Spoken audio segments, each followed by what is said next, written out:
Hey all, it is Tuesday, August 4th. This is your CRC update.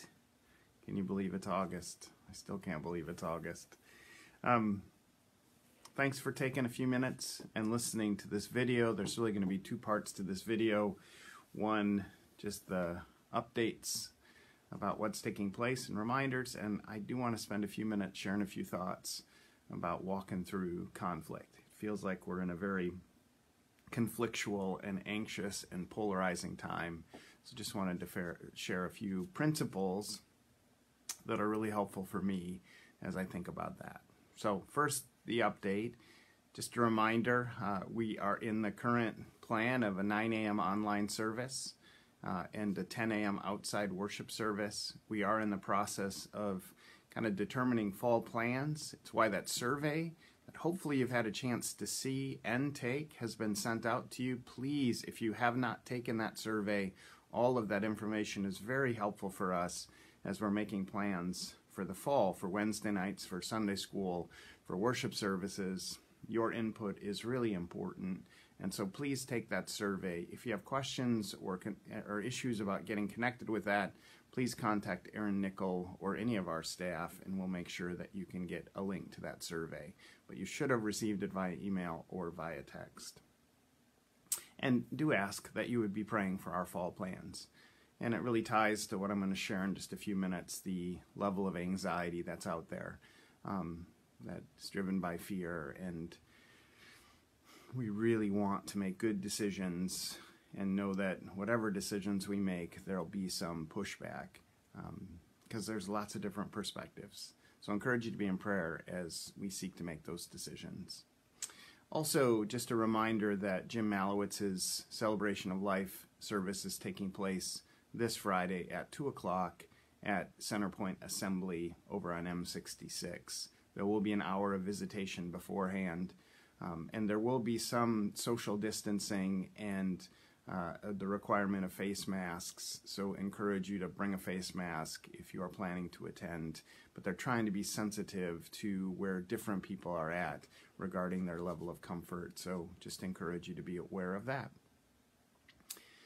And then finally on Sunday, we're going to be continuing our Storytime series. The story we're going to be looking at this Sunday comes out of the Gospel of Luke. In fact, it's in all four Gospels. It's one of the only stories that is in all four Gospels.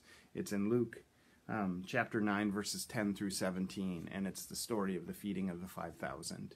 So I encourage you to read in advance. Again, Luke 9, verses 10 through 17, the story of the feeding of the 5,000. We're going to be talking about God's provision and the unique part that we play in actually being providers on God's behalf.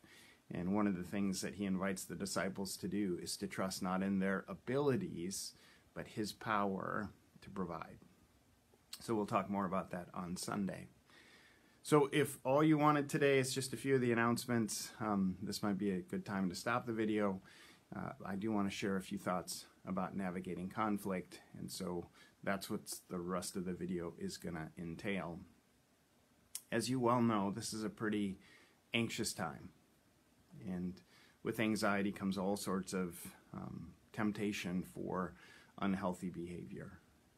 Our country's pretty polarized over a variety of different things, whether it's the conversation around race, whether it's the fact that in November we're going to be making decisions about a president, and there's all sorts of information that we're inundated with as a result of that, whether it's the midst of being in a pandemic and all the different opposing perspectives that exist about numbers, about masks. It's really a difficult time. And I think for many of us, there's a level of exhaustion that we're just tired of dealing with it. And now the school is coming up, and they're having to make decisions, and there's lots of different perspectives and opinions about that. So I want to just give some words of encouragement and just remind you, I think, of some foundational principles that are helpful for us in navigating all of this. One, that God's in the midst of it.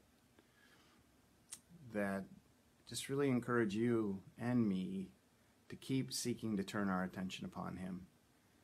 We need to make some space, and we need to be intentional about making that space. to invite him into our minds, to invite him into our hearts,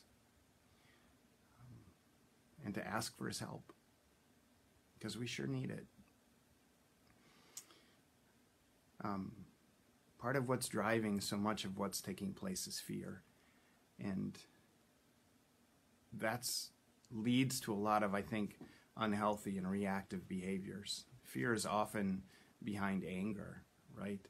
Fear is often behind lots of the insecurities that we wrestle with. Fear can lead us to very reactive and unhealthy behaviors. Fear is often what's behind the name-calling and the judgment that has become so prevalent, sadly, in the midst of all of the conflict that's taking place.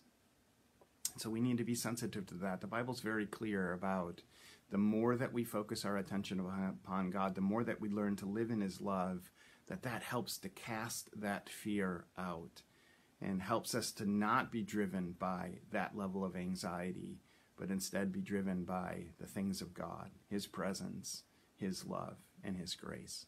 And so there's three things about conflict that I want to surface that I think are principles that are helpful for me in operating out of faith and not fear. And remember, faith is not just blind faith. Faith does use our minds. Faith does seek after counsel and input and good information. And that's part of how that we can be led in the direction that God wants us to go, is by using the faculties that he's given us. But here's some of the principles for conflict that are really helpful for me. One is to really learn to take a posture of curiosity with folks who may think differently than me. And it's really important that we express love with a willingness to listen. So many of us tend to operate with a posture of defensiveness, that when we hear things that people say, or we are in conversations with those who think differently than we do, that our natural response is defensiveness. And I just had a conversation with somebody where I got defensive, and it never leads to anything helpful. It always is a place of regret for me when I take that posture of defensiveness. And so part of the work for all of us as an expression of love is really working hard to listen to the people, especially people who think differently than we do. And that posture of curiosity, that willingness to recognize that people's opinions matter, their perspectives matter. There's more to them than they're just wrong. And too often, reactive and anxious behavior leads us to condemn, to name call, to stereotype, and really to judge people because they think differently than we do. And we put them in a box. Oh, you're just this way.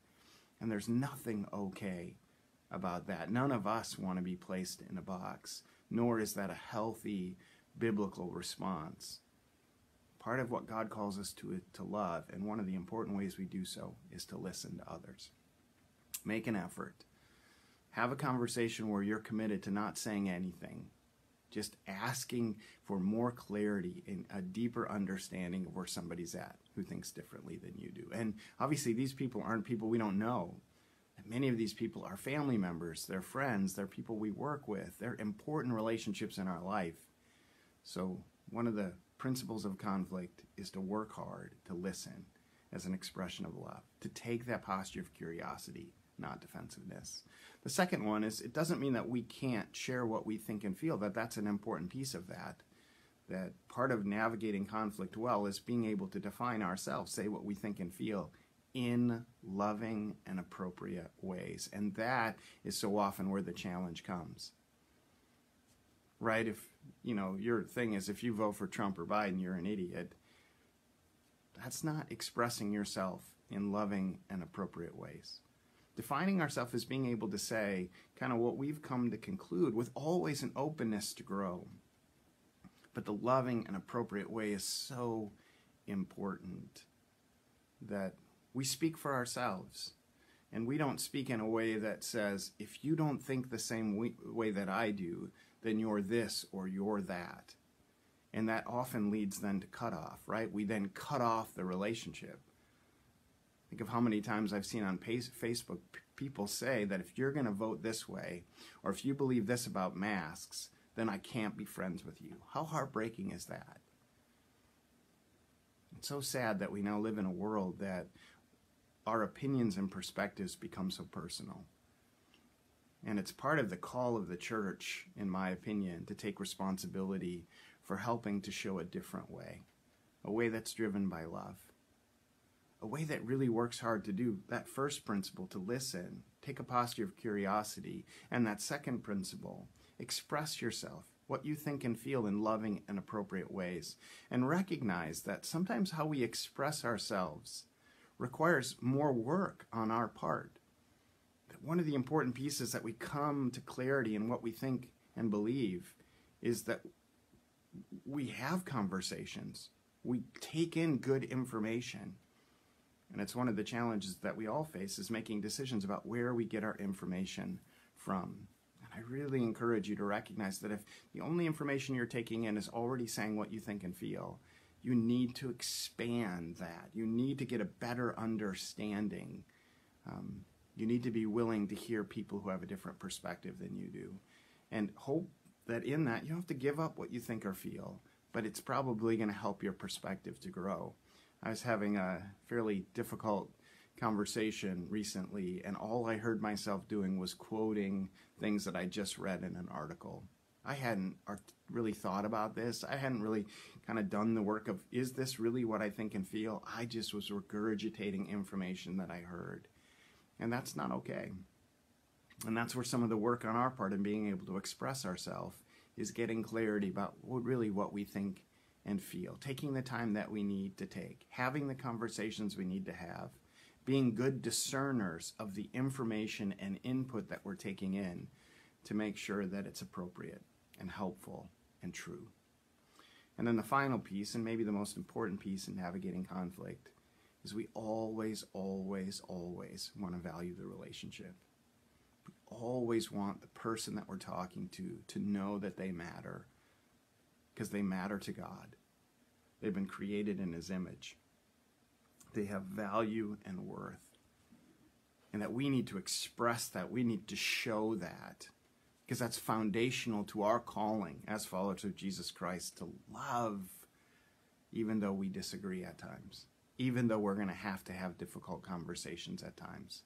That we always want to express to the people around us that even though our opinions are different, even though we've come to conclude something differently about an issue that matters importantly to both of us, that I want to express very clearly that our relationship matters. And I'm not going to sacrifice that at the altar of a difference of opinion or a difference of perspective.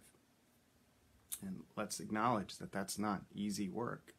That the reactive nature that's a part of each of us, when the emotions get churned up, it's really easy to cut off. It's really easy to have conflict that's swearing and name-calling and condemning and over-exaggerating and is unhelpful.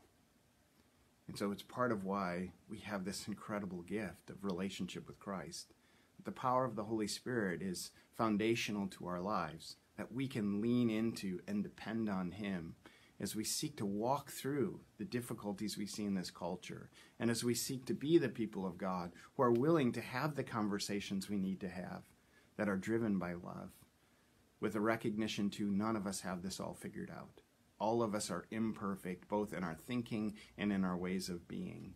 And so those difficult conversations provide opportunities for us to grow. So I think this is helpful reminder. It's definitely a helpful reminder for me in the midst of the temptation to act very differently than I think God's calling me to act. It's helpful for me to reminder, listen hard, right? Take that posture of curiosity, express myself in ways that are loving and appropriate, that come out of what I really believe, not just what I heard from somebody else.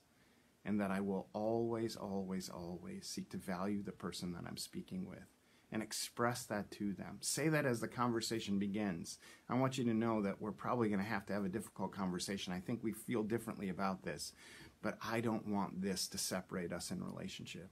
I want you to know how much you matter to me. I think that's so important that we continue to express that in the midst of the challenges that we face walking through all of this.